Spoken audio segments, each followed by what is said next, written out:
cop laughs at Black Boy for saying his dad's in special forces, until he walks onto the scene. Imagine being 12 years old, standing in a store with $2 in your pocket, and the whole room laughing at you because you told the truth.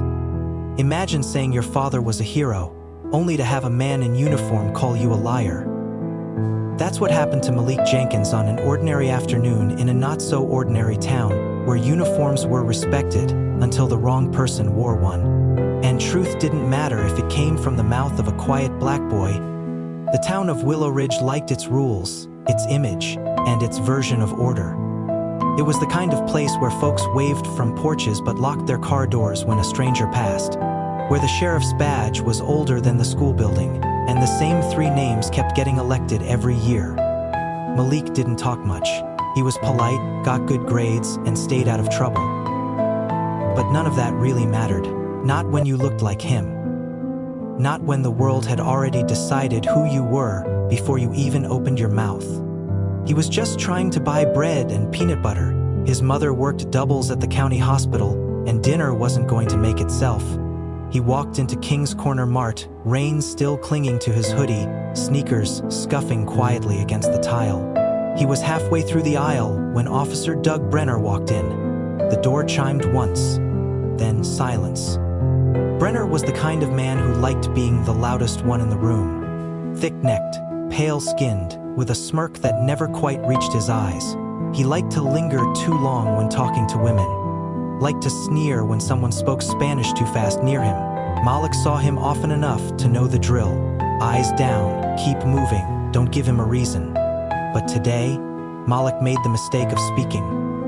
"You out here playing hooky," Brenner said, sidling up beside the counter as Malik placed his items down. "No, sir. I'm just getting some stuff for dinner." "Oh yeah?" Brenner grinned. "Where's your daddy? Shouldn't he be teaching you how to cook?" Malik hesitated. "He's coming back today. He's been overseas. He's in the special forces." Brenner blinked, then barked out a laugh so loud it made the store manager, Mr. Patel, look up from behind the lotto machine. "Special forces?" Brenner repeated, like he was tasting the words and finding them bitter. "You mean to tell me your daddy's Rambo now?" Malik didn't flinch. "He doesn't talk about it much, but he sends me notes. Says he's finishing up one last mission." That only made it worse. "Ain't that cute," Brenner said. "Little fantasy stories. You boys always got dreams bigger than your britches. Next you'll say he's best friends with the president." People chuckled. 2 teenagers near the freezer, and even Patel gave a dry smirk. Malik looked at the floor. His shoulders stiffened, but he didn't say another word. He picked up the bag, left the change on the counter, and turned to go. "Tell your superhero daddy I said Semper Fi," Brenner called after him, still laughing. Malik didn't look back.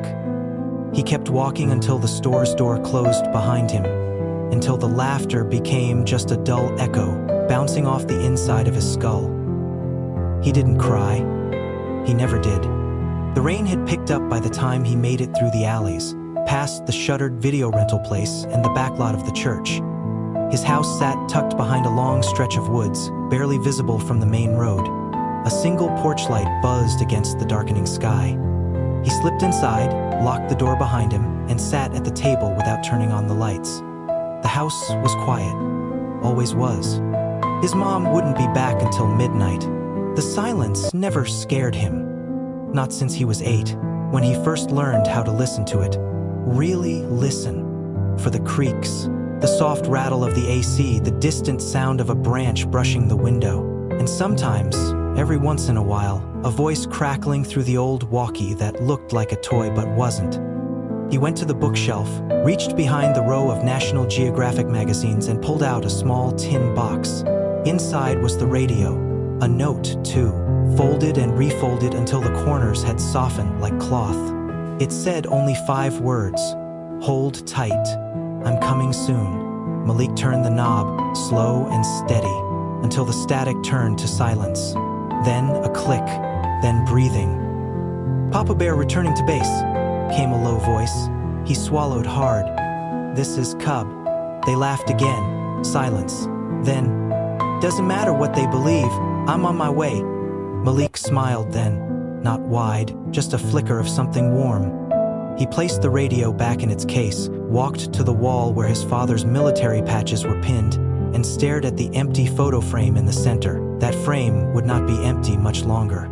And the next time someone laughed, they wouldn't laugh for long. The rain hammered against the windows that night, thick and unrelenting, like the sky itself was trying to wash the town clean of its sins. Malik stayed curled by the window, eyes trained on the road that snaked through the woods like a vein.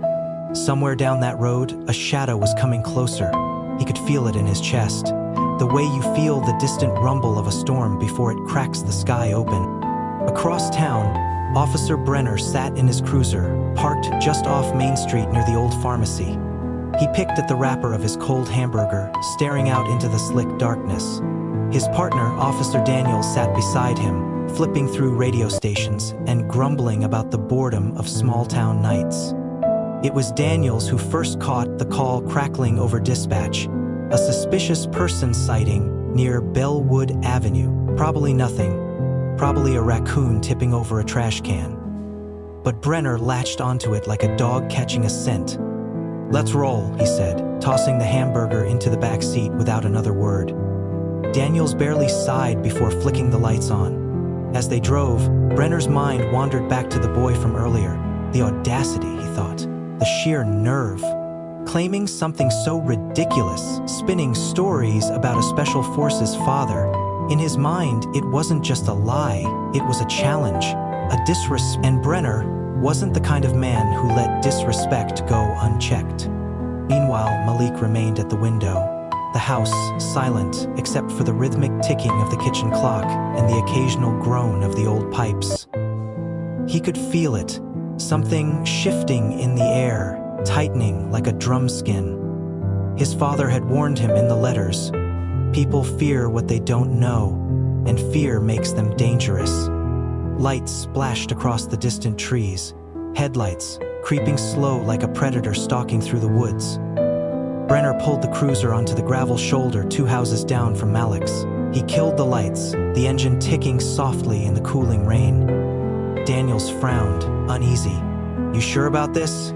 Daniels asked, tapping his finger against the dash. The call was about noises in the woods, not kids inside their own homes. Brenner smirked. "Kids hiding something. I can feel it. Maybe he's covering for someone." Daniels didn't answer.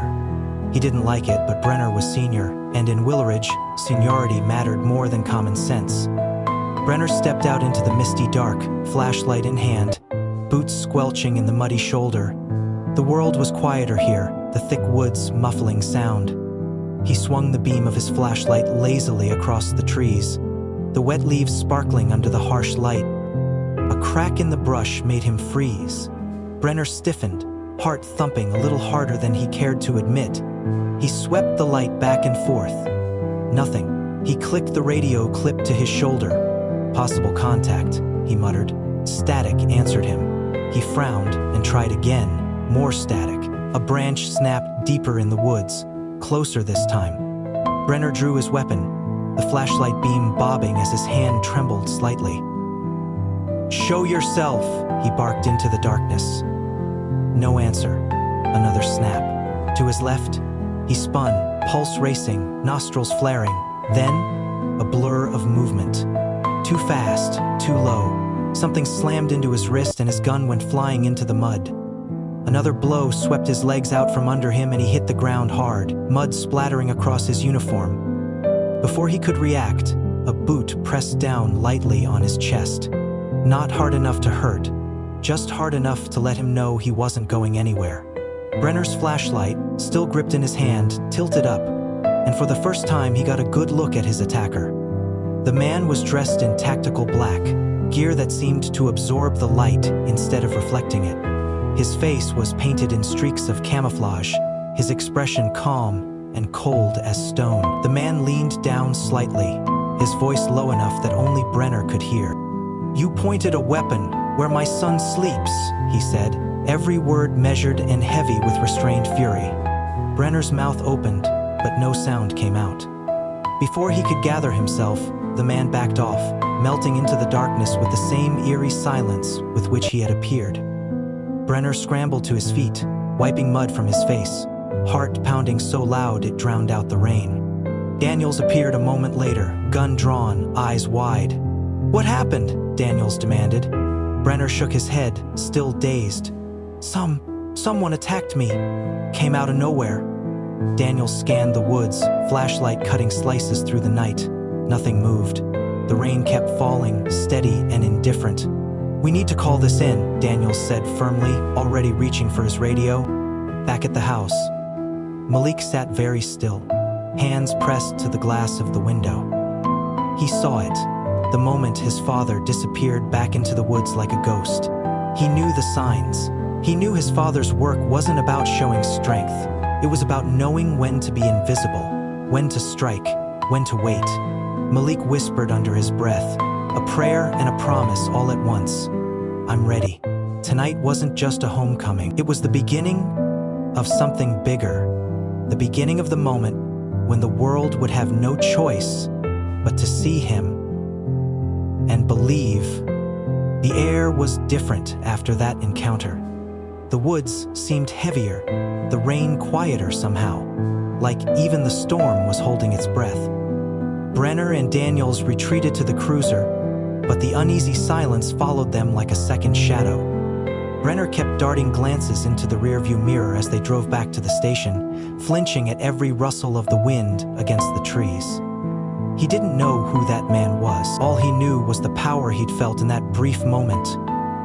The way he'd been completely helpless, completely outmatched. It gnawed at him. It humiliated him. And most dangerously, it made him angry. Across town, Malik stayed perched by the window, his heart still hammering but no longer out of fear. His father was back. He was home. The world outside might still be stacked against him, but inside these walls, Malik had something they couldn't understand. Faith, and the quiet, coiled strength that his father had passed down to him like a torch. The minutes stretched long into the night. He stayed awake, ears straining for the sound of the old oak floorboards creaking, the heavy door shifting. Any sign that his father would step into the house and into the light. And just before midnight, it happened. There was no knock, no grand entrance, just a subtle movement of air, a presence filling the doorway. Malik turned, and there he was, Elijah Jenkins, still wearing the shadows like a second skin. His boots left faint tracks across the worn carpet, the gear slung across his back soaked but orderly. His face was older, more weathered than the last time Malik had seen it, but his eyes were the same, sharp, steady, and somehow tired and fierce all at once. Malik didn't move. He didn't know whether to cry or run into his arms. Instead, he stood there, hands clenched into fists so tight his knuckles ached. Elijah smiled the barest smile and opened his arms. That was all it took.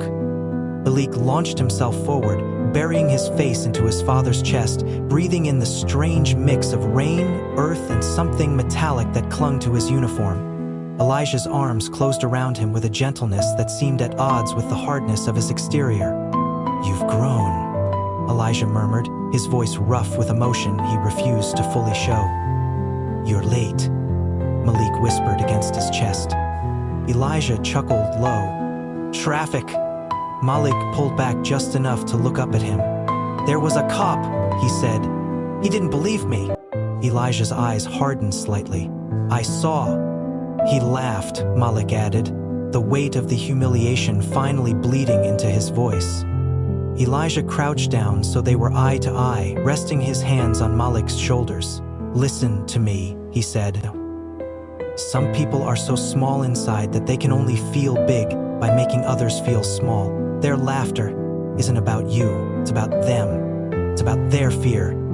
Malik nodded slowly, absorbing the words like dry ground drinks rain. "But," Elijah added, his voice dropping lower, "it's one thing to let them laugh. It's another to let them hurt you." "They didn't," Malik said fiercely. Elijah smiled again, a real one this time. "That's my boy." He rose to his feet and scanned the room. Everything was just as he remembered.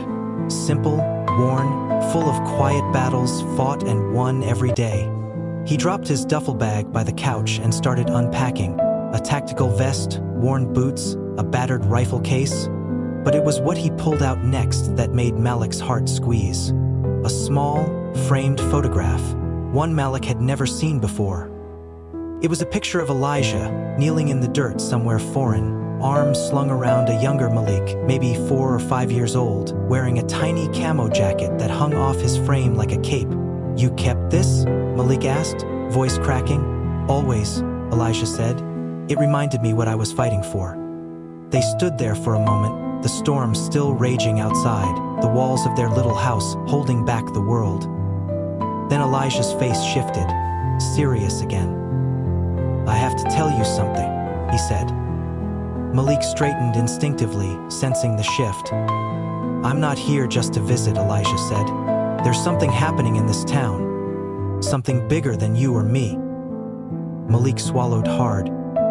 "What kind of something?" Elijah crossed the room to the window, peeking out between the blinds. "Cartel movements, trafficking routes. They've been setting up safe houses near the woods. We've been tracking them for months." Malik's mouth went dry. "Here?" Elijah nodded. "Small towns are perfect. People don't ask questions, especially when they're too busy looking the other way." "Does Mama know?" "She knows enough to stay clear," Elijah said. "And you?" He turned back to Malik, his gaze piercing. "You have to be brave. Brave enough to stay quiet when you need to. Brave enough to speak up when it matters." Malik nodded, his small chest rising and falling with heavy breaths. Outside, the rain started to ease, but the tension didn't. It stretched taut between them, a silent understanding forged not just by blood, but by battle. "You ready for that?" Elijah asked. Malik looked him dead in the eye, no hesitation. "I've been ready," and somewhere in the darkness beyond the woods, unseen by both, danger stirred and began to move. The streetlights flickered as Officer Brenner circled back toward Bellwood Avenue alone, stubbornness stealing every step he took. He couldn't shake the feeling of humiliation, the way that shadowy figure had taken him down like he was nothing. It festered under his skin, growing uglier by the second. Daniels had offered to stay, but Brenner had waved him off, claiming he just needed to clear his head. The truth was, he needed to reclaim something he felt had been stripped away. His authority, his control. He parked 2 blocks down from Malik's house, cutting the engine to keep the cruiser silent, and stepped into the misty night. The neighborhood was almost too quiet now. Rainwater dripped steadily from the gutters, and the heavy trees lining the road sagged under the weight of the storm. Malik's house sat tucked back at the end of a gravel path, porch light off, windows dark, looking like it had folded into itself to hide. Brenner moved slowly, flashlight in one hand, the other hand resting on his holster. He wasn't here on official business anymore. He was here for pride. He was here to show that boy, whoever his father thought he was, that respect wasn't given, it was earned. Inside, Malik saw the headlights from his father's vantage point at the kitchen window. Elijah's voice was a low murmur as he moved into action. "Stay here, keep low, watch the hall." Malik obeyed without hesitation, dropping into a crouch by the wall, hands steady even though his heart threatened to leap from his chest. Elijah's silhouette melted into the shadows of the house, the way a ghost might slip through walls. Malik strained to hear, to track his father's movements. But Elijah moved so silently that it was as if the house itself had swallowed him whole. Outside, Brenner crept up the cracked walkway, rain slicking his hair to his forehead, the weight of the gun at his side giving him a false sense of security. He could see the faint outline of someone inside, a glimpse of movement, enough to feed the narrative already playing in his mind, that he was about to catch someone, something, illegal or wrong. He lifted the flashlight, beaming it through the window in a wide sweep. Nothing. Just an empty, dim living room and a couch sagging under the weight of exhaustion. He tapped on the window once. No answer. He tapped again, louder. Still no answer. His patience snapped. Brenner moved around to the side door, the one near the woods, the one half hidden by a rusted-out grill and a stack of firewood. His fingers closed around the door handle, and he twisted. unlock. Inside, Malik pressed his back against the wall, every nerve ending screaming at him to run, to hide, but he stayed. His father's training was buried deep inside him now, and he trusted it. He trusted him. The door swung inward with a soft groan. Bernaire stepped inside, gun drawn, flashlight darting across the room. The beam sliced through the dark like a knife, cutting across furniture, across picture frames, across Malik's shadow, but not finding him. Elijah was waiting. He struck so fast, so silent, that Bernaire barely had time to register the movement. A hand clamped over his wrist, twisting the weapon from his grip in one fluid motion, sending it skittering across the floor. Brenner stumbled back, heart thundering against his ribs. But Elijah was relentless. He shoved Brenner against the nearest wall with a single brutal movement, pinning him there with the flat of his forearm. Brenner gasped, struggling, but it was like trying to fight a mountain. Elijah's face was inches from his, paint-smeared, eyes cold. "You don't come into my house," Elijah said, voice low. "You don't point guns at my son." For the first time that night, Brenner understood exactly how out of his depth he was. This wasn't some angry father. This wasn't even just a soldier. This was a weapon forged by war, a man honed to end threats before they could bloom. Brenner's pride, his authority, his badge, they meant nothing here. Elijah pulled Brenner's radio from his belt, pressing the transmit button casually. His voice, when he spoke, was calm, measured, commanding. "Officer down," he said, "requesting immediate backup at Bellwood Avenue, unresponsive, suspect armed." The words echoed into the night before Elijah dropped the radio onto the floor with a clatter.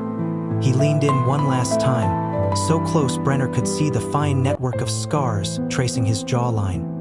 "You wanted to find out who my son's father is," Elijah said. "Congratulations." Then he let him go. Brenner collapsed against the wall, gulping for breath as Elijah disappeared back into the shadows of the house. Malik watched it all unfold with wide, unblinking eyes. His father moved past him without a word, checking the locks, checking the windows, securing the perimeter with methodical precision. It wasn't rage driving him. It was something far colder: discipline, purpose. Outside, the first sirens began to wail faintly in the distance, growing louder, cutting through the mist with shrill urgency. Malik's heart pounded faster, but Elijah knelt in front of him, steady and sure. "Remember," he said, pressing a finger lightly to Malik's chest. "Strong heart, steady mind. That's how we win." Malik nodded, his face set with a determination far beyond his years. As the red and blue lights began to paint the walls, Elijah stood, positioning himself between Malik and the door, ready for whatever would come through it next. In that moment, Malik realized something powerful. His father wasn't just back, he was ready to fight for him, and this time, the whole world would see it. The cruiser lights bathed the neighborhood in waves of red and blue, stretching across driveways and dripping down porch railings like liquid fire. The scream of sirens had broken through the sleepy calm, waking neighbors who peered out from curtained windows, phones in hand, some recording, others whispering. By the time Officer Daniels arrived on the scene, Elijah had already vanished back into the woods behind the house, as if the earth had swallowed him whole. Inside, Malik crouched behind the couch, listening to every sound with the alertness of someone far older than 12. He heard the engine shut off, the car door slam, the hurried footsteps approaching the door, and then the knock. 3 sharp raps that echoed through the small house like the beat of war drums. "Police! Open up!" Daniels called, voice tight. Malik hesitated, breath shallow. His father had told him what to do. If they came, stall. Don't lie, but don't give away too much either. Not until you know who you're talking to. Malik stood up, walked to the door, and cracked it open, just enough to meet the officer's eyes. Daniels was alone, one hand on his belt, the other gripping a flashlight. He saw the boy's face, recognized him immediately, and softened just a fraction. "You okay, son?" he asked. Malik nodded. "I'm fine. There was an officer here earlier. He radioed for help and then went dark. Do you know where he is? Malik's eyes didn't flinch. He came in without asking. My dad was here. They talked. Daniels blinked. Your dad's here now? Malik nodded. He just got back tonight. Daniels took a step back, glancing toward the woods. Can I come in? Malik paused, then slowly opened the door wider. Daniels entered cautiously, sweeping the flashlight across the room, taking in the disarray, mud on the floor, a half-unzipped duffel bag near the couch, and the unmistakable impression that something had happened here but had already passed. Then he saw Brenner. The other officer was still slumped near the far wall, breathing heavy, mud drying in streaks across his uniform, gun missing, radio crushed at his feet. Daniels moved quickly to his side, crouched beside him. Doug, what the hell happened? Brenner groaned, wincing as he tried to sit up. He came out of nowhere. Took me down like I was nothing. He's military, special forces. It was him, the kid's father. Brenner stopped himself, shaking his head. He made me call it in, set me up. Daniel stood slowly, something clicking into place in his expression. So, the boy was telling the truth? Brenner didn't answer. His silence was answer enough. Daniels turned to Malik, studying him in the glow of the flashlight. The boy didn't look scared. He looked ready. Where's your dad now? Daniels asked, voice even. Malik pointed toward the woods. He went out. He said they're not safe. Daniels frowned. Who's not safe? Malik hesitated, then spoke softly. He said there are people in the trees. Cartel. They're watching the town. They've been here a while. Daniels straightened. That wasn't something a child would make up, not that kind of detail. He reached for his radio. Dispatch, this is Unit 4, requesting immediate tactical backup to Bellwood Avenue. We may have a situation involving cartel movement, possibly connected to recent surveillance reports out of Nashville. The radio crackled. Copy, Unit 4, SWAT en route, ETA 20. Malik watched him carefully. He could see Daniels thinking, calculating, not just whether the boy was telling the truth, but whether it even mattered anymore. Because something had been set in motion tonight, and no one could stop it now. Then, from the edge of the woods, a second figure stepped into the open. This one moved differently, purposeful, calm, a woman. Also dressed in tactical gear, rifle slung low, blonde hair pulled back into a tight braid that glinted under the street lamp. Daniels reached for his weapon instinctively, but she raised one hand, not in surrender but in command. Stand down, officer, she said. Identify yourself, Daniels snapped, half shielding Malik with his body. She walked forward slowly, pulled a small case from her vest, and tossed it at his feet. Inside, 2 IDs, Special Forces credentials, and a set of encrypted mission briefings marked with DHS clearance stamps. I'm Lieutenant Carla Jameson, Special Reconnaissance Unit, Ghost Division. I'm the one who extracted Jenkins 2 nights ago. We're here under deep federal authorization. Daniels bent, examined the IDs, and exhaled. This is real? Very real, she said. Your officer overstepped, and we need to clean this up fast before they know we've made contact. They? Daniels asked. The network. They've got safe houses laced through these woods, and we've been tracking communications, pinging from this very street. She pointed past him, past Malik, toward the darker stretch of road no one used after nightfall. It's not just drugs anymore. They're moving people, weapons, intel. Brenner sat up, dazed. So, what now? Jameson looked down at him with little sympathy. Now, you stay out of the way and thank your badge you're not getting charged for unlawful entry and pointing a weapon at a federal assets child. Daniels looked to Malik, then to the house, then to the woods, realization dawning like sunlight through fog. This boy had never lied. He'd just been speaking a truth the town wasn't ready to believe. Malik stood at the center of it all, silent but unshaken. And just beyond the trees, the ones who were watching finally knew they'd been seen. The sirens had long faded, but the house on Bellwood Avenue buzzed with something deeper. Tension that clung to the walls, hummed beneath the floorboards.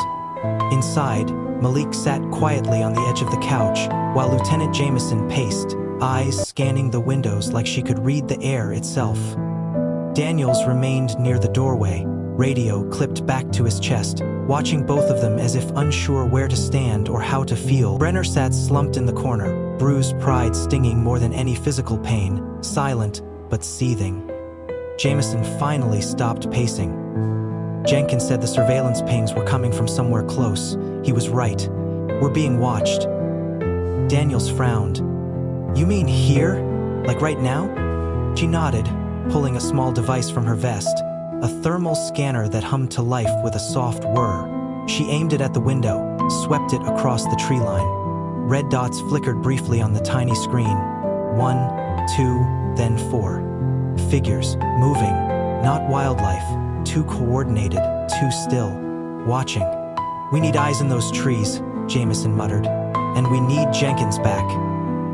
Malik leaned forward slightly, speaking for the first time since Jameson had arrived.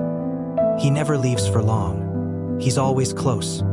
She glanced at him, reading more in that single statement than most adults could articulate. What did he tell you before he left? Malik hesitated. He said they were close, that he could smell their breath on the wind, that I needed to be strong if things moved fast. Daniels turned toward the front door, reaching for his sidearm again. So what now? We wait for them to make a move? No, Jameson said firmly. We make the move. Outside, the wind began to shift. It carried the scent of damp leaves and mud, but also something heavier. Cigarette smoke. Exhaust. Human sweat. The kind of scent you only noticed when the world went completely still. It moved through the branches like a whisper, brushing past bark and pine needles, stirring the birds to silence. In the thick darkness beyond the house, Elijah moved.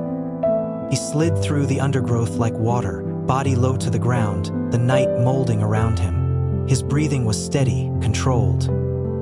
He'd already seen 2 of them, lookouts, both armed, positioned just beyond the eastern fence line. Cartel, young but not amateurs, they knew how to keep still. They knew how to wait. What they didn't know was that they'd already been outmaneuvered. Elijah tapped once on his communicator. Eyes confirmed, 4 tangos, 1 near the red fence, 2 flanking the dry creek, 1 posted with night vision near the old radio tower. No movement yet. Jameson's voice came through a second later.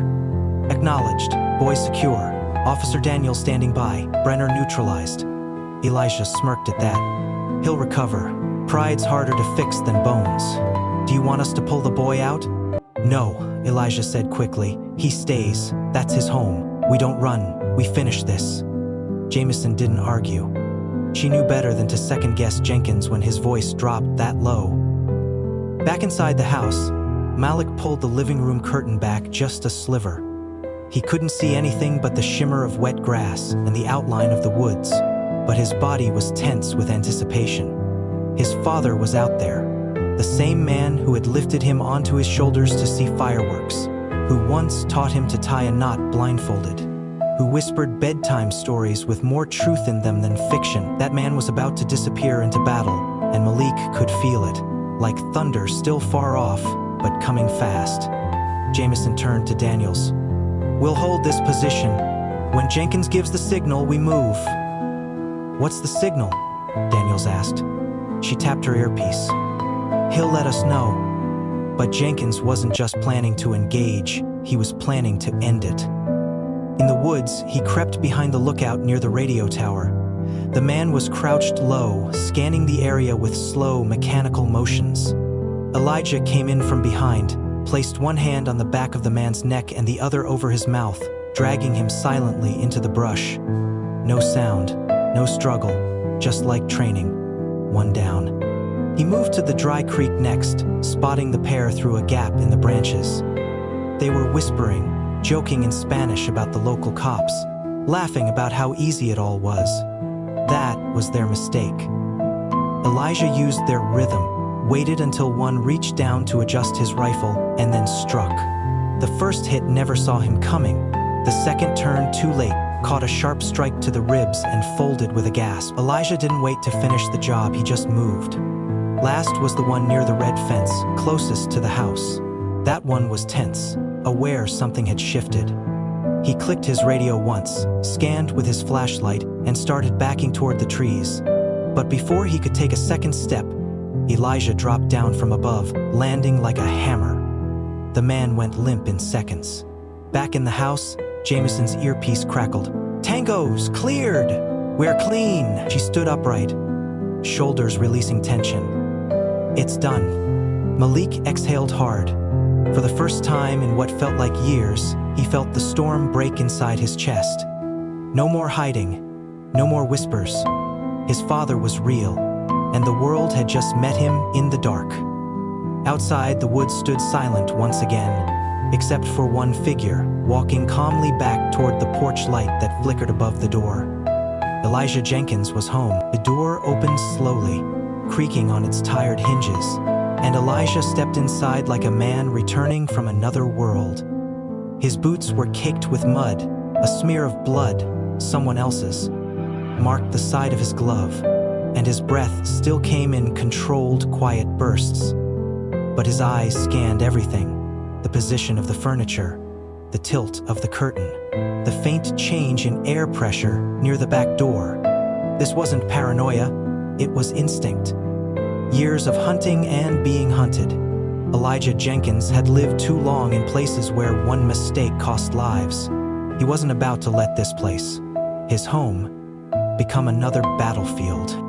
Malik stood up the moment he saw him, but didn't rush over. He knew better. His father needed a second to switch gears, to pull himself out of the world of shadows and back into the light of a living room lit by a single flickering bulb. Elijah's gaze finally landed on him, and just like that, the intensity softened. "You good?" Elijah asked. Malik nodded. "Are they gone?" Elijah glanced toward Jameson and gave a short nod. "Neutralized. The rest will scatter now. They know we're watching." Jameson stepped forward, offering him a canteen from her belt. "You handled that faster than expected." "They were sloppy," he said, taking a long drink. "Too confident. Thought this place wouldn't fight back." Daniels remained by the door, still trying to process everything unfolding in front of him. He looked at Malik, then back at Elijah, and something shifted in his face. Understanding. Maybe even respect. He hadn't said much since the takedown. He didn't need to. His silence was louder than Brenner's bruised ego could ever be. Elijah walked over to his duffel and unzipped it fully for the first time. Malik leaned forward curiously as his father pulled out a neatly folded American flag, a small locked case, and finally, an old, worn picture frame. Elijah stared at the photo for a long moment before handing it to Malik. "I want you to put this up," he said softly. Malik turned it over. It was a photo of the two of them. Years ago, on a base Malik barely remembered, his father in full fatigues. Malik sitting on his shoulders, grinning, with ice cream smeared across his face. His mother was beside them, laughing, arm around Elijah's waist. It wasn't just a memory, it was proof. Proof that they were real, that love and loyalty and service weren't just things he said at school. When the teacher asked who his hero was, he took the photo gently and crossed the room to the wall where the empty frame had hung for as long as he could remember. With quiet reverence, Malik swapped them out. For the first time, the wall was complete. Elijah's voice broke the silence. "This town never knew who we were, because I never let them. I stayed in the shadows, kept my head down. I thought it was safer that way. For you, for your mom, but I was wrong." Malik turned, listening intently. "I thought being invisible protected us, but it didn't. It just made it easier for them to pretend we weren't here, that we didn't matter, that your truth was a story to laugh at." Jameson watched him, arms crossed, her usual sternness tempered with something else. Admiration. "You're not invisible anymore," she said. "No," Elijah replied. "And neither is he." Daniels finally spoke. "What happens now?" Elijah looked at Malik, then at the officer. "Now we show them what real strength looks like. Not in violence, not in vengeance, in truth. There was a pause, as if the house itself was exhaling. Then, slowly, Elijah knelt in front of Malik again. "You've been through a lot," he said. "I didn't want it to happen this way. I wanted you to grow up with books and basketball and summer vacations, not encrypted walkies and tactical code words. But you didn't just survive it. You faced it, head on." "I didn't do anything," Malik murmured, eyes low. "Yes, you did," Elijah said. "You told the truth even when it hurt. You stood tall when they tried to shrink you, and you didn't run, not once. That's courage." Malik blinked hard, swallowing the lump in his throat. His hands were clenched at his sides, not from fear now, but from the quiet electricity of knowing something had changed inside him, something permanent. Jameson checked her watch. "Extraction teams en route. We'll get the reports sealed and scrub the files before the press gets wind of this. You know the drill." Elijah nodded. "Yeah, but we're staying." Jameson raised an eyebrow. "You sure?" He looked around the room, the patchwork curtains, the lopsided bookshelf, the boots by the door. Then at Malik. "I'm sure." Jameson didn't argue. She just reached out, gripped his hand once, tight, professional, respectful. "You ever need a unit again, call me." "Only if you bring better coffee," Elijah said. They almost laughed. Daniels looked at Malik, then stepped closer. "You ever need a ride to school, you let me know." Malik gave him a quiet smile, a real one. As the night finally began to loosen its grip and the first hints of dawn bled into the sky, father and son stood side by side at the window, watching the last of the federal vehicles roll down the hill. No more shadows, no more secrets. Just the sound of birds beginning to stir and a world that, for once, might finally start to listen. And through that stillness, a voice echoed in Malik's memory. The words his father had spoken when the world turned cold and cruel. "Strong heart, steady mind. That's how we win." The following morning arrived like a hesitant apology, casting pale light through the thinning mist that blanketed Bellwood Avenue. The town seemed unsure how to greet the day, like even it was shaken by what had unfolded the night before. Patrol cars still lingered near intersections. Crows circled high above the trees, where cartel watchers had once hidden. And though no news had officially broken, rumors pulsed through the streets like electric veins. Something had happened, something real, and it all traced back to one boy, one house, and one man who wasn't supposed to exist. Inside the Jenkins house, the kitchen smelled faintly of toast and wood polish. Elijah moved like a soldier, even in the smallest things. Precise, measured, deliberate. He stood by the sink, shirt clean but sleeves rolled, pouring black coffee into a chipped mug. He stared out the window, not at the trees, but at their echoes. He'd cleared the thread, for now, but he knew better than to call anything finished. The kind of people they were up against didn't just vanish. They went quiet, they waited, and then they came back, louder. Malik sat at the table, still in his pajamas, legs swinging slightly as he chewed through breakfast without really tasting it. The night had taken something from him, but it had given him more. Clarity, confidence, a spine forged under pressure. He looked across at his father and saw not just a protector, but a mirror, one that showed him what he might grow into. Elijah finally turned, pulled out a chair, and sat down across from him. "They'll talk today," he said simply. Malik glanced up. "The cops?" "Everyone," Malik nodded. "Let them." There was silence between them, not uncomfortable, but heavy with meaning. Elijah studied his son's face like it was a map. Malik didn't flinch under the gaze. "You've got something most men don't," Elijah said. "You've got truth, and you've got the spine to carry it. That makes you dangerous, in a good way, but you have to choose how to use that." "I just want them to stop laughing," Malik said. "They won't," Elijah said bluntly. "Not all of them, but they'll start listening. That's the first win." A knock at the door broke the moment. Malik jumped up, moving quickly, checking the peephole like he'd been taught. It was Daniels. No cruiser, no backup, just him in plain clothes, hands in his pockets. Elijah opened the door without a word. Daniel shifted on the porch. Didn't mean to intrude, I just wanted to stop by. You're here now, Elijah said. Speak. Daniels glanced at Malik, then back at Elijah. You both made a lot of people look real foolish last night. Some of them are mad, some are scared, and some are starting to realize they owe you their peace and quiet. Elijah leaned against the doorframe, arms crossed. I told the chief everything, Daniels continued. Well, what I could tell. I left Brenner's actions on the record. He'll be facing a review board, might lose his badge. Elijah didn't smile. He didn't react. He just nodded once. That's not for me to decide. Daniels pulled a folded paper from his jacket and handed it to Malik. It's a request from your school. They want to know if your dad can come speak for Veterans Week. They sent it home with most of the kids, but they made a point to ask about you two. Malik took the paper slowly, stared at the typed words. Elijah glanced down and gave the barest chuckle. You're not even back a full day, he muttered. Malik looked up. You'll do it, right? Elijah hesitated, then saw something in his son's face, a mix of hope and defiance that reminded him of standing on foreign soil with no backup, making the choice to move forward anyway. Yeah, he said, we'll do it together.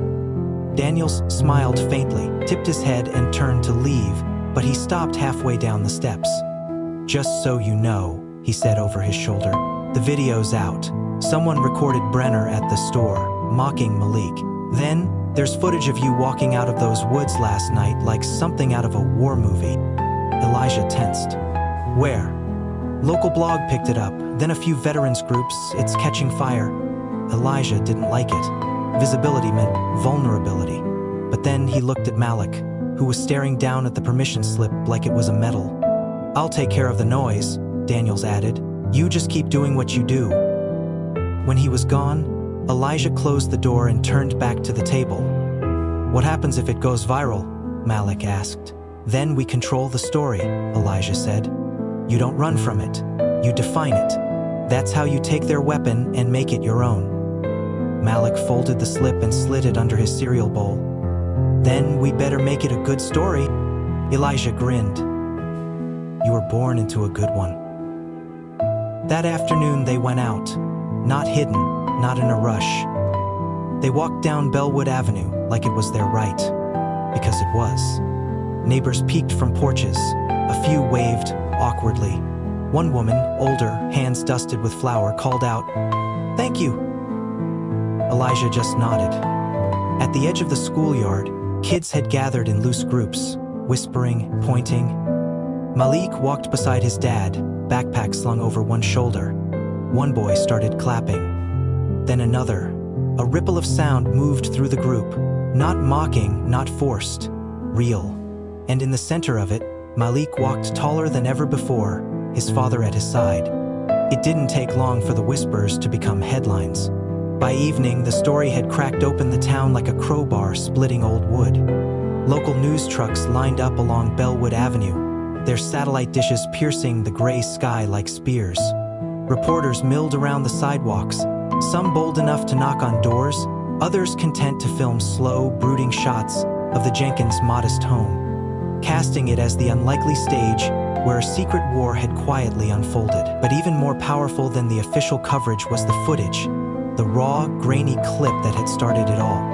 It showed Malik standing in King's Corner Mart, the humiliation clear on his face as Brenner sneered down at him. You could hear it all, the sarcasm, the laughter, the way the air changed when someone decided a 12-year-old boy wasn't allowed to tell the truth. Then, spliced from a neighbor's porch camera, came the second part. Elijah emerging from the misty woods, shoulders squared, the kind of posture that didn't need explanation. The internet didn't need to know his full resume to recognize a warrior when they saw one. Within hours, the video wasn't just local. It had crossed state lines, picked up by military forums, veteran advocacy groups, and civil rights organizations. A dozen narratives spun at once, but one truth rang louder than the rest. Malik hadn't been lying. His father was exactly who he said he was, and so much more. Inside their house, Malik and Elijah sat at the kitchen table again, laptop open, the screen a portal to the whirlwind outside. Comments flooded in faster than they could read. Some were angry, some were apologetic. Some simply said, "We see you." Malik scrolled, face unreadable. Elijah watched him carefully. "You don't have to read it all," he said. Malik shook his head. "I want to." Elijah respected that. Shielding him from the world had been a mistake once. It wouldn't be again. Jameson called in the middle of the chaos. Elijah answered on the second ring. "They're spinning it in every direction," she said without preamble. "Your deployment records are getting requests from reporters. They're not going to find much. Most of your missions are still classified." "That won't stop them from trying," Elijah said. "No," she agreed, "but it gives you an advantage. You can choose what to say and what to leave unsaid." He looked across at Malik, who was now typing something, brow furrowed in concentration. "I think the story's already speaking for itself," Elijah said. Jameson chuckled dryly. "Remind me never to bet against your kid." When the call ended, Elijah leaned over Malik's shoulder. The boy had opened a blank document and was writing. No script, no PR guidance, just the truth. "My name is Malik Jenkins. I'm 12 years old. A lot of you didn't believe me when I said my dad was in the Special Forces. Some people laughed. Some called me a liar. Last night, you found out I was telling the truth." Elijah felt a lump rise in his throat, unexpected and fierce. Malik kept typing. "I don't want an apology. I don't want revenge. I just want you to know that when you laugh at someone, you might be laughing at a story you don't understand yet." The boy paused, fingers hovering over the keys, thinking, "My dad taught me that courage isn't about who shouts the loudest. It's about who stands when it's easier to run." "We're still standing." He signed it simply, Malik. Elijah placed a hand on his son's shoulder, squeezing once. "You sure you want to post it?" he asked. Malik looked up, eyes clear. "It's my story. It's ours." So they posted it. Within minutes, the post exploded. The comments turned into letters, the letters into calls. Malik's words touched something raw in people, something deeper than anger, deeper than pride. It was about dignity, about being seen, about the small, quiet wars fought in every corner of the world, every day, by people whose names didn't make the news. Later that evening, the mayor issued a public statement. Thin, careful, full of legal armor. He promised an investigation, promised reforms, promised everything politicians promise when the tide turned against them. But the community didn't wait for officials to catch up. Support flooded in from every side. Veterans showed up at the Jenkins house with flags and framed commendations. Strangers left notes of thanks in the mailbox. Churches rang their bells at noon in quiet solidarity. At school, Malik found that the hallways felt different now. Kids who used to ignore him gave shy nods. Teachers paused longer when calling attendance, faces softening when they said his name. No one mentioned the video directly. They didn't need to. It hung over everything, invisible but undeniable. Principal Gardner stopped him outside homeroom. "I'm proud of you," he said simply. "Not just because of what your father did, but because of what you did." Malik didn't know what to say. He just nodded, swallowing hard.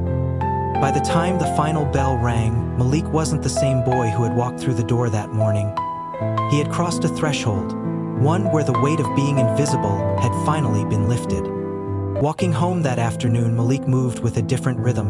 Not faster, not slower, just fuller. Like the ground beneath him finally recognized his steps. Like the sky was just a little wider, a little higher. And even though the cameras still lingered, even though the whispers still buzzed, he didn't look down. He didn't hide. He carried himself like a soldier's son. And he knew now, in a way no one could ever take from him, that being believed wasn't what made him strong. Standing anyway. That's what made him unstoppable. The night after the confrontation at the park, Willow Ridge felt different. It wasn't just the cooling air or the way the cicadas buzzed a little louder in the trees. It was something deeper, something almost invisible. a shift in the way people looked at each other, the way doors stayed open a little longer before closing, the way porch lights flickered on earlier, casting soft pools of safety onto sidewalks that had once felt indifferent. Malik noticed it on the walk home. He noticed the way a woman he barely knew nodded at him with a kind of respect he'd never seen before. He noticed the way two boys from his school, kids who used to pass him by without a glance, gave him a tentative wave from their bikes. Small things, quiet things, but real. Back home, the house on Bellwood Avenue was quiet, lit only by the glow of the kitchen light and the soft hum of an old radio playing low from the counter. Elijah sat at the table, boots off, feet propped up on a second chair, sipping coffee from the same chip mug he always used. He was reading one of Malik's old-school essays, something about courage and standing alone. His brow furrowed slightly as he read, not from confusion but from pride. Malik dropped his backpack by the door and kicked off his shoes, padding into the kitchen barefoot. He poured himself a glass of water, then slid into the chair across from his father. "How'd it feel?" Elijah asked, folding the essay neatly and setting it aside. Malik shrugged. "Weird. Weird good or weird bad?" Malik thought about it, rolling the glass between his hands. "Good, I guess. Just heavy." Elijah nodded slowly. "Heavy's good. Heavy means it matters." They sat there for a while, letting the night fill in the spaces between their words. Malik didn't need his father to explain everything. He understood now in ways he hadn't before. Truth wasn't a weapon you threw at people. It was something you carried, something you protected even when it hurt your hands to hold it. The screen door creaked and then tapped closed again. Jameson, stepping onto the porch. She wore jeans and a faded t-shirt that said, "Second chances don't come easy," in small white letters across the chest. She carried a folder tucked under one arm, her expression serious but not cold. Elijah rose, opened the door wider without asking, and motioned for her to come in. She dropped the folder onto the kitchen table between them. "It's official," she said. "Brenna resigned this afternoon." Malik stiffened slightly. Elijah's face stayed calm. "No fanfare?" Elijah asked. Jameson smirked. "They offered him a quiet exit. He took it. Figured it was better than what a public hearing would have done." Malik let out a breath he hadn't realized he was holding. "There's something else," Jameson said, tapping the folder. "Command wants you back. Special consultation for new domestic task forces. Flexible schedule, good pay." Elijah didn't even glance at it. "Tell them thanks but no thanks," he said. Jameson studied him for a moment, then nodded. She understood. Some fights you didn't walk back into. Some fights you had to choose carefully, especially when you had something worth staying for. She turned to Malik and softened. "You okay, kid?" Malik met her gaze directly. "I'm good." "That's a first-class answer right there," she said, giving him a wink before heading back to the door. She paused with one hand on the frame. "You did more than most adults ever do. Don't let this town, or the world, make you small again." "I won't," Malik promised. When she left, the house settled back into its old rhythm. The faint ticking of the clock, the creak of the rafters, the heartbeat of a place that had stood against the storm and stayed standing. Elijah leaned back in his chair, arms folded behind his head. "You sure about staying?" Malik asked after a while. "Positive," Elijah said without hesitation. "This is our home. They don't get to push us out." Malik smiled, feeling the truth of it settle deep in his bones. Later, they went out onto the porch. The sky stretched wide and dark above them, stars scattered like breadcrumbs across a velvet cloth. Malik sat on the top step, elbows on his knees, while Elijah leaned against the rail. "You ever scared?" Malik asked suddenly, voice low. Elijah didn't answer right away. He looked out over the lawn, where the shadows from the oak tree danced like old memories. "Every time," he said finally. "Fear's not weakness, son. Fear's the thing that reminds you what matters. It's what you do with it that defines you." Malik nodded slowly, absorbing it. They stayed there in silence, two figures framed by the soft glow of the porch light. Father and son bound not by blood alone, but by the battles they had fought separately, and the ones they would now face together. And even though the world outside still spun with its noise and its doubts, Malik knew he didn't have to carry it alone. He had his father's legacy, he had his own courage, and he had the unshakable belief that no matter how loud the laughter, no matter how heavy the judgment, the truth would always, always be louder. The next week unfolded like a slow unfurling of something long buried, like the town was finally remembering how to see itself in full color again. News vans came and went, but they didn't linger like the whispers had. Instead, something more powerful took root. The people of Willow Ridge started talking to one another, at the grocery store, at the diner, on the benches outside the post office, not in loud protests or scripted apologies, but in small, awkward conversations that bent towards something genuine. It wasn't perfect, but it was real. And real was more than Malik had dared to hope for when all this began. At school, Malik's days shifted too. Teachers who once only called on him out of obligation now leaned forward when he spoke. Kids who had pretended not to hear his name at roll call now asked if he wanted to join their group projects. Some gestures were clumsy, some tinged with guilt, but Malik met them all the same way, with steady eyes and the quiet understanding that true change didn't come all at once. It came one honest moment at a time. One afternoon, as the fall sun dipped low and the wind turned sharp, Principal Gardner made an announcement over the intercom. The school would be holding a special Veterans Day assembly, and they had invited a guest speaker. Malik knew immediately. His heart thudded once, hard, but he didn't flinch. When the day came, he walked into the auditorium in his best collared shirt and jeans that didn't quite reach his ankles anymore. Growth spurt, his mother said. Proof he was stepping into something bigger. The room buzzed with chatter as students filed into the rows of folding chairs. Teachers murmured in hushed groups along the walls, and at the front of the stage stood a podium draped in a simple flag. No banners, no flashing lights, just a microphone and the weight of expectation hanging in the air. Elijah stood behind the curtain, adjusting the sleeves of his dark blazer. He wasn't a man made for stages or spotlights, but he was a man made for truths, and today that was enough. When Principal Gardner introduced him, there was a polite scattering of applause. Elijah stepped out, boots steady on the worn wooden floor, and gripped the edges of the podium. His presence filled the room before he spoke a single word. "My name is Elijah Jenkins," he said, voice low but carrying. "I served this country for 18 years, in places most people can't find on a map, in wars that were fought in silence." The students leaned forward, drawn in not by theatrics, but by the gravity of him. "I didn't come here to tell war stories," Elijah continued. "I came here because a few days ago my son stood in front of the world and told the truth, and people laughed." He let the silence hang, heavy and sharp. But truth doesn't need permission to be real. It doesn't shrink because someone mocks it. It doesn't die because someone is too small to carry it.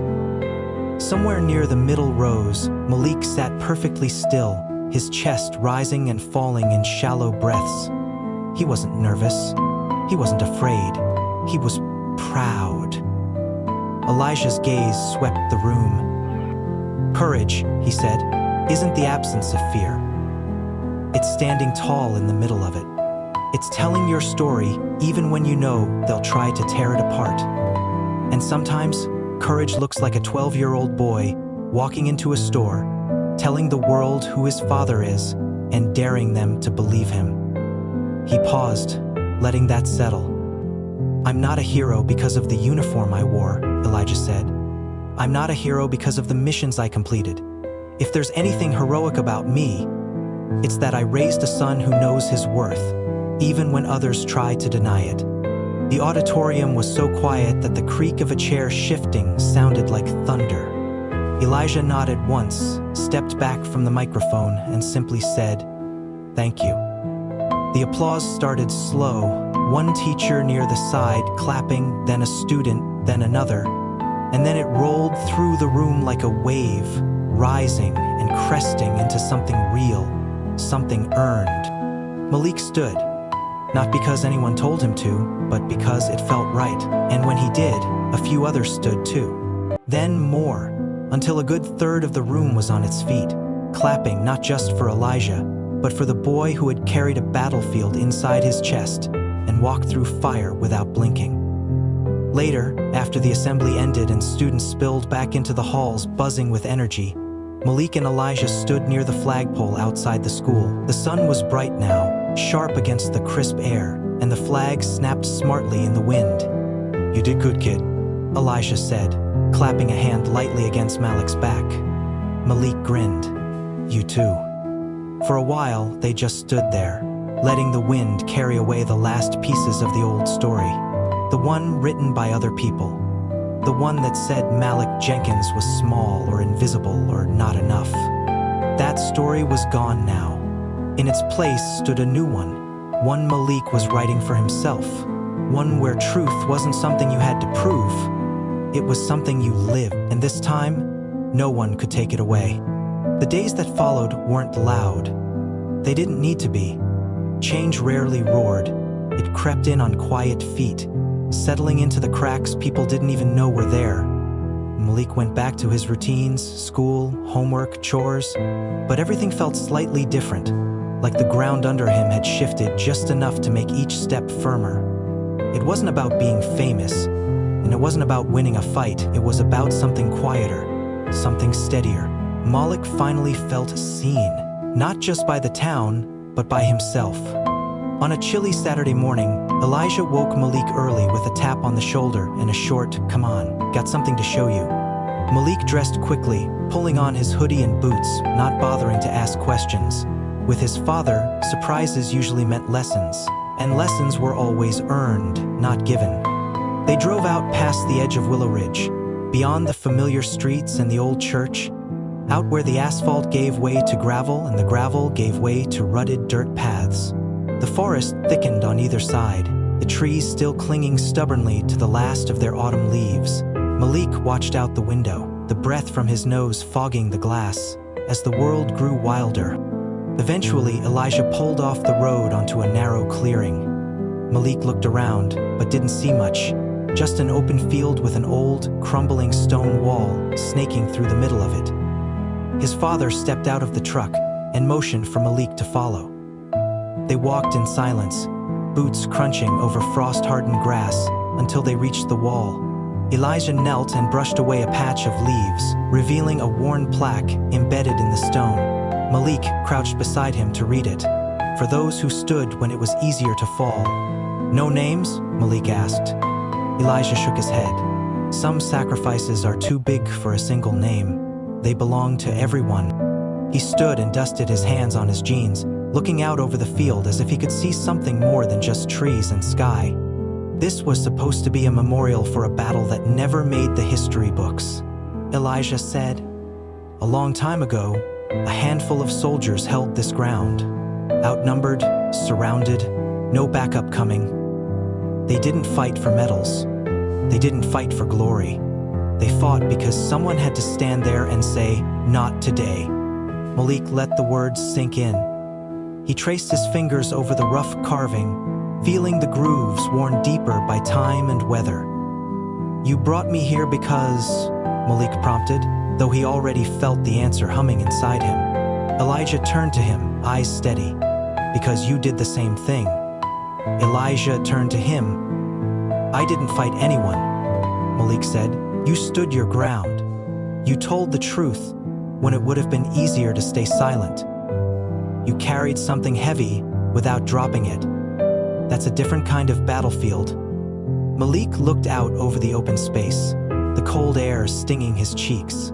For a moment, he imagined the soldiers standing where he stood now, back straight, hearts pounding, not knowing if help would ever come. And somehow, he understood them in a way he never could have before. He didn't feel small anymore. He felt rooted. He felt like part of something larger than the town that had tried to shrink him. Elijah clapped a hand on his shoulder. "You're going to carry a lot of things, Malik. Expectations, pressure, sometimes even anger. but never carry shame for telling the truth. Never. Malik nodded, feeling the promise settle deep in his chest. They stayed there for a while longer, letting the wind whip around them, two figures in a place almost forgotten by the world, but remembered by the few who understood. When they finally headed back to the truck, Malik noticed something new. Someone had recently placed a small American flag at the base of the wall. The fabric faded but still stubbornly bright against the stone. No plaque, no ceremony, just a quiet marker, left by someone who understood what it meant to stand when standing was hardest. As they drove home, Malik leaned his head against the window and let the rhythm of the truck lull him into a thoughtful silence. He didn't need to see the online articles or hear the whispers to know the truth anymore. It was stitched into him now, as real and lasting as the calluses on his father's hands. When they pulled back onto Bellwood Avenue, a few neighbors waved as they passed, not out of obligation, out of respect, out of understanding. And Malik, 12 years old and carrying a heart bigger than most men, lifted his hand and waved back. He didn't smile to be polite. He smiled because he meant it. Because somehow, against all odds, he had found a place not just in his town, but in his own story. A story he would keep writing, one step, one truth at a time. And he knew now that standing tall wasn't about not being afraid. It was about standing anyway. It started with a single letter. Malik wrote it one evening, sitting at the same kitchen table where his father used to sketch out mission plans on napkins. And Malik once struggled through math homework. It wasn't for a school assignment, and it wasn't for the newspapers hounding their door for a quote.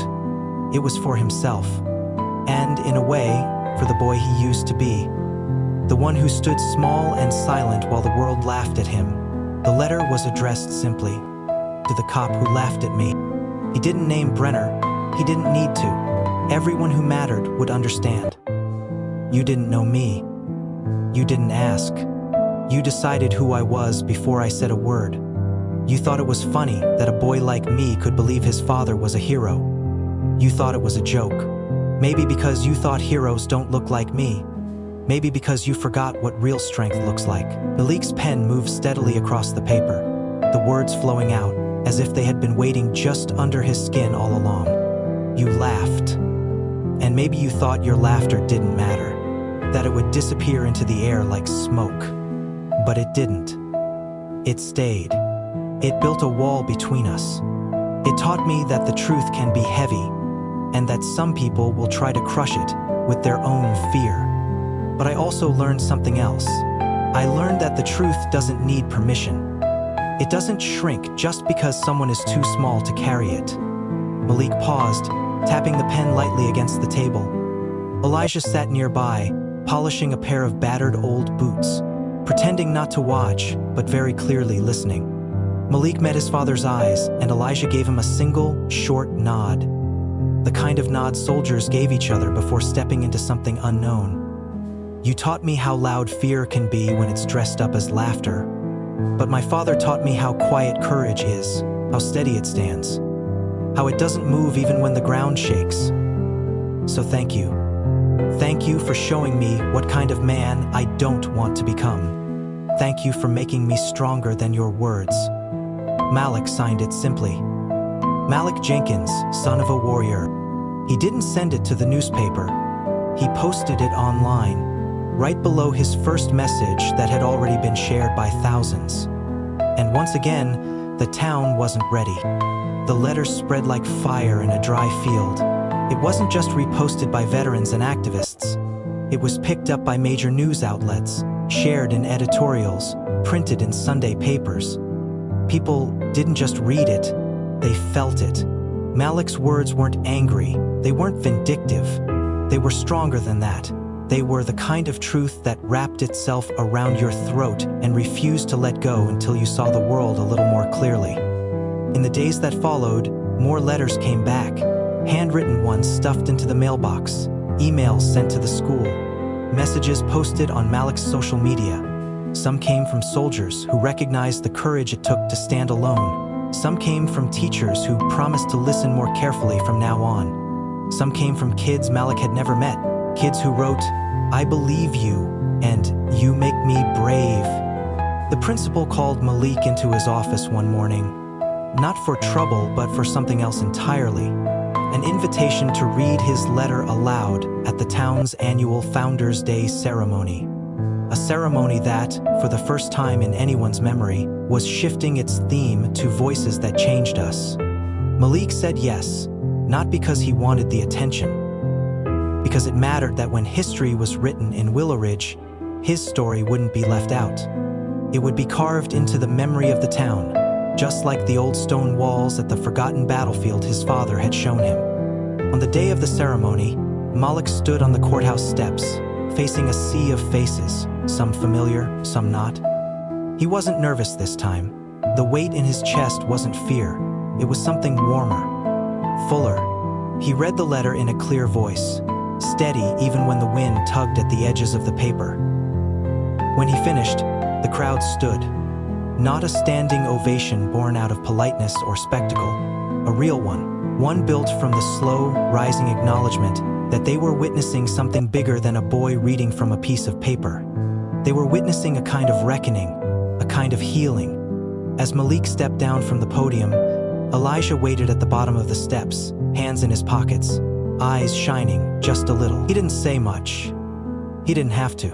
He just placed his hand on Malik's shoulder and said, "You made them listen." And for the first time in a long time, Malik didn't feel like an outsider in his own story.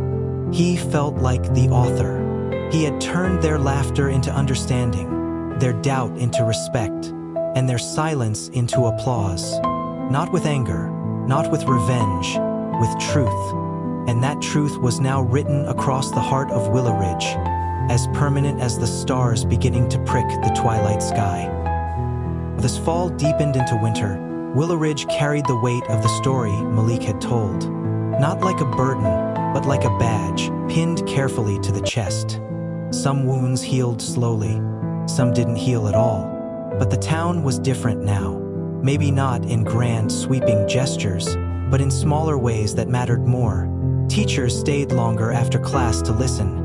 Neighbors who once crossed the street without thinking now stopped to shake hands. Even the old men who played checkers outside the gas station nodded respectfully when Malik passed by. Their caps tugged a little lower over their eyes, maybe to hide the sting of shame or the pride they didn't know how to express.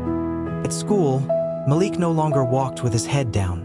He moved through the halls like he belonged there, because he did. He sat in the front row during assemblies now, not in the shadows. When he raised his hand, people listened, not because of pity, not because of guilt, but because when Malik spoke, he spoke with the weight of someone who had lived what others only read about. At home, life settled into a new kind of rhythm. Malik's mom picked up extra shifts, but smiled more often. Elijah worked a part-time security job, but he also started coaching the junior league soccer team, teaching kids that real strength didn't always come from muscles, but from the choices you made when no one was watching. Malik helped him sometimes, showing the smaller kids how to move faster, stand taller, believe in their own worth even when it felt invisible. One evening, as the first snow dusted the front steps, Malik found himself standing in front of the old corkboard again, the one in the living room that had once held only scraps and empty spaces. Now it was full. Letters from strangers, drawings from kids, a copy of his Founders' Day speech, and right in the center, still slightly crooked, the photo Elijah had given him, the one of a boy sitting on his father's shoulders, both of them smiling under a too-hot sun halfway across the world. Malik touched the frame lightly, feeling the glass cool against his fingertips. Elijah came up behind him, a mug of hot chocolate in each hand. "Thinking about writing another letter?" he asked, handing Malik a cup. Malik smiled. "Maybe someday." Elijah ruffled his hair, a rare show of affection he reserved for moments that didn't need words. "You changed more than this town," Elijah said quietly. "You changed the way a lot of people see boys like you, boys like us." Malik looked up at him. "How do you mean?" Elijah leaned against the wall, sipping from his mug. "You made them see that our stories are worth hearing, that our lives are worth respecting, that being black and being brave aren't separate things, They're the same thing. Malik let that settle inside him. Heavy, but not crushing. It felt like armor. A few days later, Malik received a package in the mail, no return address. Inside was a neatly folded American flag and a note, written in shaky handwriting. Dear Malik, I served in the Gulf War. I thought I'd seen everything. I thought I understood strength. Then I read your letter.